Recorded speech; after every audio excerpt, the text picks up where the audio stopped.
అక్రమ నిర్మాణాల కూల్చివేత హైదరాబాద్ మాదాపూర్లోని అక్కినేని నాగార్జునకు సంబంధించి ఎన్ కన్వెన్షన్ అయితే హైదరాబాద్ బృందం అయితే కూల్చివేస్తుంది, అది కూడా భారీ బందోబస్తు మధ్యలో.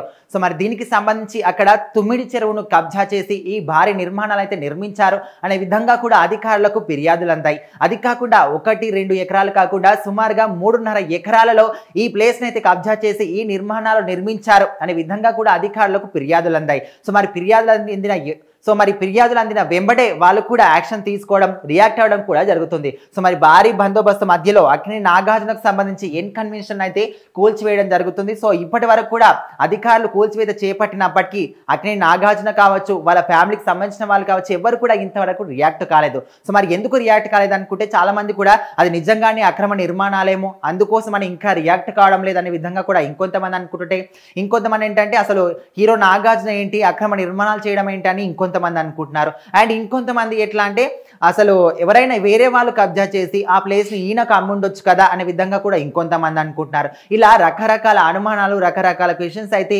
ప్రజల్లో కావచ్చు, ఇటు సినీ రంగాల్లో కావచ్చు, ఎక్కడ చూసినా కూడా ఇలాంటి క్వశ్చన్స్ అయితే ఇప్పుడు రేజ్ అవుతున్నాయి. ఏదేమైనప్పటికీ కూడా ఇప్పుడైతే అక్కినేని నాగార్జునకు సంబంధించి ఎన్ కన్వెన్షన్ అయితే హైదరాబాద్ బృందం అయితే కూల్చివేయడం జరుగుతుంది.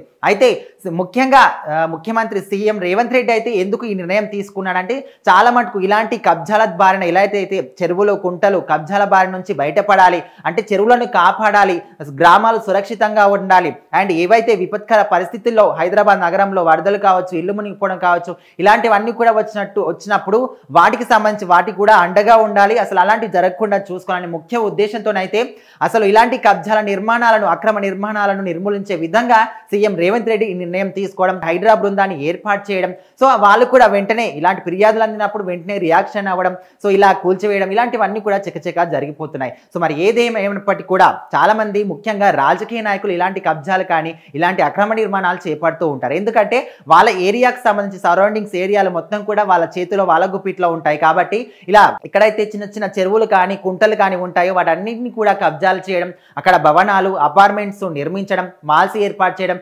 ఇలాంటివన్నీ కూడా చేస్తూ ఉంటారు. సో అలాంటివన్నీ కూడా చేసినప్పుడు ఏం జరుగుతుంది, ముఖ్యంగా వర్షాకాలంలో వర్షాలు స్టార్ట్ అయినప్పుడు వరద నీరు ఎక్కడ పోవాలో తెలియదు, ఉన్న చెరువులు కుంటలు కబ్జాలు చేసి నిర్మాణాలు చేస్తే ఆ నీళ్లు ఇంకెక్కడికి వెళ్తాయి. సో ఆ నీళ్లు కాస్త ఇక్కడికి రావడం, ఆ భవనాలు కానీ నిర్మించిన భవనాలు, అపార్ట్మెంట్స్ మునిగిపోవడం, లేకపోతే ఎక్కువ నీళ్ళు వచ్చినప్పుడు కూలిపోవడం. సో అది కాకుండా అక్కడికి వెళ్ళిన నీరు ఎక్కడికి వెళ్ళాలో దారి లేకుండా మళ్ళీ ఇక్కడ సిటీలో కానీ ఊర్లలో కానీ రావడం, ఊర్లలో మొత్తం ప్రజలందరూ కూడా ఇబ్బంది పడడం, ఇళ్ళన్నీ కూడా మునిగిపోవడం, ఇలాంటివన్నీ కూడా ప్రమాదాలు జరుగుతూ ఉంటాయి. సో వీటన్నిటిని నుంచి కూడా కాపాడుకోవడానికి, అండగా ఉండడానికి, ముఖ్యంగా చెరువులను కాపాడడానికి ముఖ్యంగా సీఎం రేవంత్ రెడ్డి ఈ నిర్ణయం తీసుకున్నట్టు తెలుస్తుంది.